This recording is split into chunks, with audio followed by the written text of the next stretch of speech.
Hi friends, வாங்க friends. இன்றைக்கி கூடூர் ஒரு ப்ரேயருக்கு தான் ஃப்ரெண்ட்ஸ் கிளம்பிட்டோம். வாங்க ஃப்ரெண்ட்ஸ், என்னோட கூட உங்களை நான் கூடூர் கிட்டுன்னு போகிறேன். காலையில் 5:10 ட்ரெயின் ஃப்ரெண்ட்ஸ். எல்லாருமே அறக்கா பறக்க 3 மணிக்கெல்லாம் எழுந்து கிளம்பி சென்ட்ரல் ஓடி வந்துட்டோம். இந்த ட்ரெயின் பேர் வந்து ஜிமுதா அப்படின்னு நினைக்கிறேன். அந்த ட்ரெயின் பேர் இது வந்துட்டு 5:10 சென்ட்ரல்லேருந்து கிளம்பும். அப்புறம் கரெக்டாக கூடூர் ஜங்ஷன் வந்தவுடனே எல்லாமே ஏந்து ப்ரிப்பேர். ரொம்ப நேரம் ட்ரெயினில் போய் சரட்டை அடிச்சுன்னு இருந்தோம்.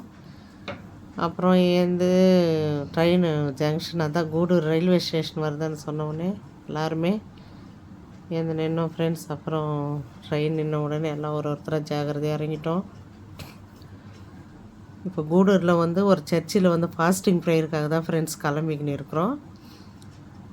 அப்புறம் ட்ரெயின் கிளம்பின உடனே நாங்கள் எல்லாமே அந்த சைடு ட்ரெயின் ட்ராக் தாண்டி போயிட்டு ஒரு ஆட்டோ பேசினோம் ஃப்ரெண்ட்ஸ். அந்த ஊருக்கு கூடூர்லேருந்து ஒரு கிராமம், அங்கே தான் ஃபாஸ்டிங் ப்ரேயரு. அப்புறம் ஆட்டோ ஒரு 300 ரூபாய்க்கு ஆட்டோ பேசி உட்காந்துட்டு அப்புறம் போயிட்டு டீ சூடாக ஒரு டீ ஒன்று குடித்தோம். தலைவலி அப்படின்ட்டு டீ குடிச்சிட்டு அந்த இடத்துக்கு ரீச் ஆகிட்டோம் ஃப்ரெண்ட்ஸ். அதோடய சர்ச்சு இப்படி தான் இருக்குது ஃப்ரெண்ட்ஸ். இதான் உள்ளெல்லாம் இப்படி இருக்குது. எல்லாம் கொஞ்ச நேரம் அங்கே உட்காந்துட்டு அப்போ தான் போய் உட்காந்து பேசின்னு இருந்தோம். சர்ச்சு பக்கத்துலேயே கலர் இருக்குது ஃப்ரெண்ட்ஸ். ஊரும் பக்கத்தில் இருக்குது, சர்ச்சு கலரையும் பக்கத்தில் இருக்குது. நல்லா சூப்பராக இருக்குது அந்த ஊர். ரொம்ப பிடிச்சிருந்துச்சு எனக்கு. பக்கத்தில் வீடு, பக்கத்தில் கலரை சபை. அப்புறம் காலையில் 9 மணிக்கெல்லாம் நம்மளுக்கு டிஃபன் கொடுத்தாங்க. ரவை இட்லி, கார சட்னி, அப்புறம் வந்துட்டு மில்லட் தோசை, அப்புறம் சாம்பார். எல்லாருமே சாப்பிட்டு முடிச்சுட்டு அப்புறம் கொஞ்சம் ரிலாக்ஸ் ஆகிறதுக்காக அங்கே பக்கத்துலேயே மரம் இருந்துச்சு ஃப்ரெண்ட்ஸ். இது வந்து மாமரம். அப்புறம் இது வந்து சாத்துக்குடி மாதிரி ஒரு பெரிய காய் இருந்துச்சு. சரி, அது என்ன தான் பார்க்கலாம் அப்படின்னு சொல்லிட்டு இதை பறிக்கலான்னு போனேன். பறிக்கும்போது அது பெருசாக இருக்காது. என்ன காயின்னே எனக்கு தெரியல. பறித்து உள்ளே பார்த்தா அது இந்த சாத்துக்குடி மாதிரி இருக்குது ஃப்ரெண்ட்ஸ். அப்புறம் போய் கொஞ்ச நேரம் ஏசி ரூம் நம்மளுக்கு அரேஞ்ச் பண்ணியிருந்தாங்க. அங்கே படுத்துட்டு கொஞ்ச நேரம் ரிலாக்ஸ் ஆகிட்டு ஃபாஸ்டிங் ப்ரேயர் ஸ்டார்ட் ஆகிடுச்சு. கரெக்டாக ஒரு 11 மணிக்கு வந்துட்டு ஆராதனையில் உட்காந்துட்டோம் ஃப்ரெண்ட்ஸ். அக்கா தான் ஆராதனை பண்ணின்னு பாட்டு அதெல்லாம் பிடிச்சி ஆராதனைலாம் முடிச்சுட்டு அப்புறம் சாட்சி சொல்கிறவங்க சாட்சி சொன்னாங்க ஃப்ரெண்ட்ஸ்.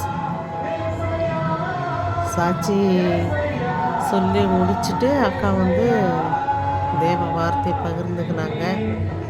ஆண்டவர் வந்துட்டு ஃபாஸ்டிங் ப்ரேயருக்காக, அது பெண்கள் மீட்டிங் தான் ஃப்ரெண்ட்ஸ். அது சர்ச்சு ரொம்ப அழகாக இருந்துச்சு ஃப்ரெண்ட்ஸ். நான் வந்துட்டு ஒரு கிராமத்தில் இவ்வளோ பெரிய சர்ச்சு, அதுவும் நல்லா நல்லா கட்டியிருக்காங்க. அப்புறம் அக்கா அதனால் முடித்த உடனே அப்புறம் கொஞ்ச நேரம் ரிலாக்ஸ் ஆகி வெளியே வந்து இது வந்து ஒரு கருவேப்பிலை செடி ஃப்ரெண்ட்ஸ். எல்லார் வீட்லேயும் நிறைய செடி, ஃபுல்லாக மாமரம், மாங்காய் அப்படியே கொத்து கொத்தாக தொங்குது. அப்புறம் அந்த ஊரோட ரோடு இப்படி தான் ஃப்ரெண்ட்ஸ் இருக்குது. நல்லா சைலண்ட்டாக இருக்குது, எந்த ஒரு சத்தமே இல்லை. நல்லா சில்லுன்னு, அவ்வளோ வெயில் காய்ஞ்சா கூட நல்லா சில்லுன்னு. ஊர் நடுவில் இந்த கோயில் சர்ச்சு. முக்கியமாக ஹைலைட் என்னென்னா அந்த ஊர் நடுவுலேயே இந்த சர்ச்சு இருக்குது. அப்புறம் வந்து இங்கே ஒரு கிணறு இருக்குது அப்படின்னு சொன்னாங்க.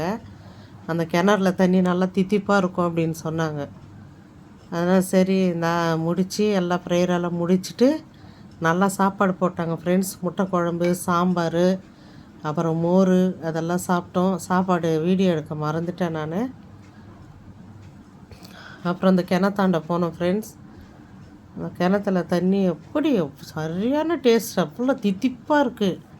அந்த ஊரில் இருக்கிறவங்களே இந்த கிணத்தாண்ட வந்து தான் தண்ணி குடிக்கிறதுக்கு எல்லாமே யூஸ் பண்ணுவாங்களாம்.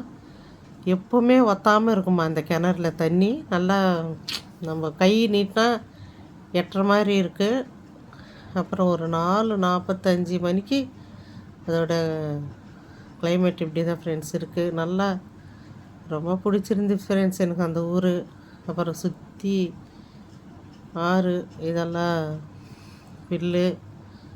அப்புறம் நானும் ஸ்ரீபாவும் கொஞ்ச நேரம் அங்கே உட்காந்து பேசிட்டு அப்புறம் அங்கே ஒரு வீட்டில் முருங்கை மரம் பெருசாக இருந்துச்சு. கொஞ்சம் முருங்கீரை வேணும்னு கேட்டு அவங்கக்கிட்ட வாங்கிட்டு அப்புறம் நானும் ஸ்ரீபா ஒரு 4-5 பிக் எடுத்துகிட்டு கரெக்டாக 7-8 மணிக்கெல்லாம் திருப்பி சென்னை ரிட்டனுக்கு ட்ரெயின் ஏறிட்டு எல்லாருமே சென்னை வந்து ரீச் ஆகிட்டோம் ஃப்ரெண்ட்ஸ். பாய்.